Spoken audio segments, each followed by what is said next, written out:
여러분 안녕하십니까? 3월 4일 금요일 투데이샷 첫 소식입니다. 제20대 대통령 선거의 사전투표가 오늘부터 시작됐습니다.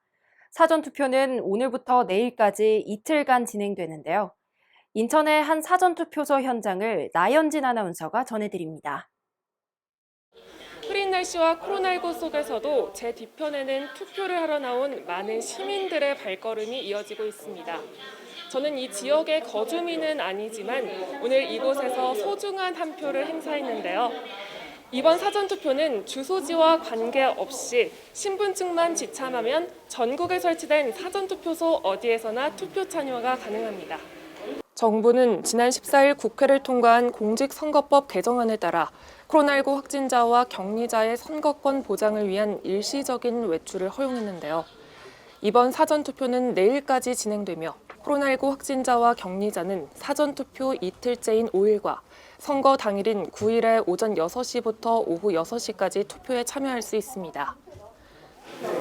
대한민국 국민으로서 귀중한 한 표를 행사해서 대한민국의 미래를 바꿀 수 있다는 데 큰 마음을 가지고 오늘 투표를 했습니다.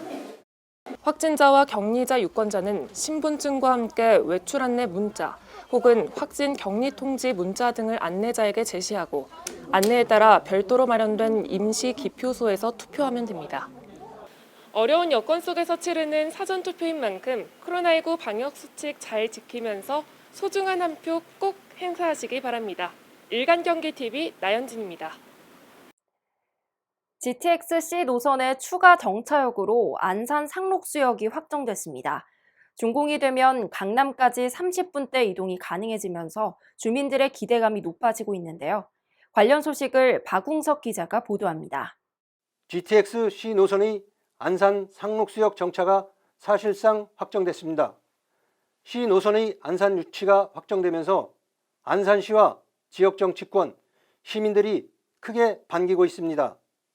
안산 시민으로서 GTX 개통하게 된 걸 영광으로 생각하고 서울까지 빨리 갈 수 있는 교통 편리를 개통해서 좋은 여부로 생각합니다.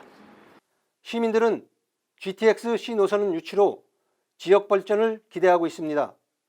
특히 반월 시와 국가산업단지와 안산시 사이언스밸리에 카카오 데이터 센터를 유치하면서 4차 산업혁명 거점지로 거듭나고 있는 안산시 도시 경쟁력도 크게 높아질 것으로 예상됩니다. 국토교통부는 최근 안산시가 제안한 상록수역을 실시 협약안에 반영했다고 밝혔습니다.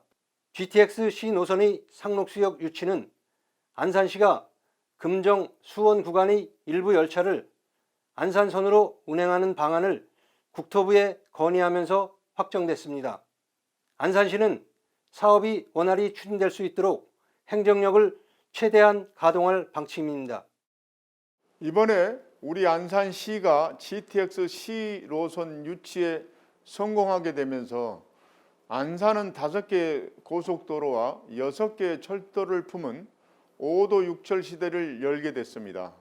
앞으로 GTX-C 노선이 신속히 추진될 수 있도록 끝까지 최선을 다해 지원해 나가겠습니다.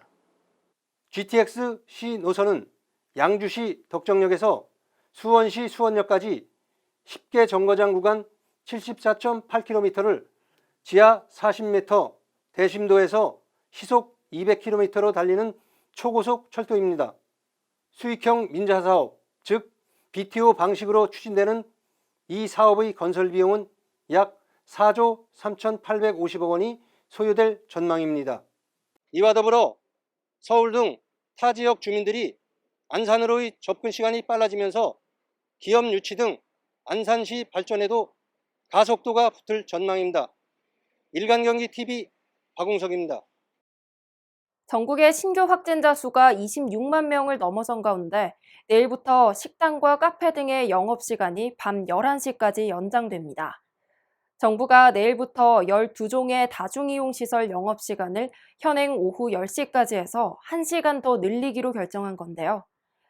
중앙재난안전대책본부는 방역 패스 중단과 같은 다양한 조치들이 시행 중인 만큼 거리 두기도 이와 연계돼야 한다는 의견이 많았다며 자영업자와 소상공인분들의 어려움이 가중되고 있다는 점도 고려됐다고 설명했습니다. 다만 사적 모임 6명 제한은 현행대로 유지되며 영업시간 연장은 오는 20일까지 적용됩니다. 3년 연속 중소벤처기업부 경영평가 최우수 기관으로 선정된 인천 테크노파크가 올해 바이오 혁신 클러스터와 첨단 산업 육성 사업 등을 중점적으로 추진할 계획이라고 밝혔습니다. 인천 테크노파크는 인천 지역의 일자리 창출에도 적극 기여하고 있는데요.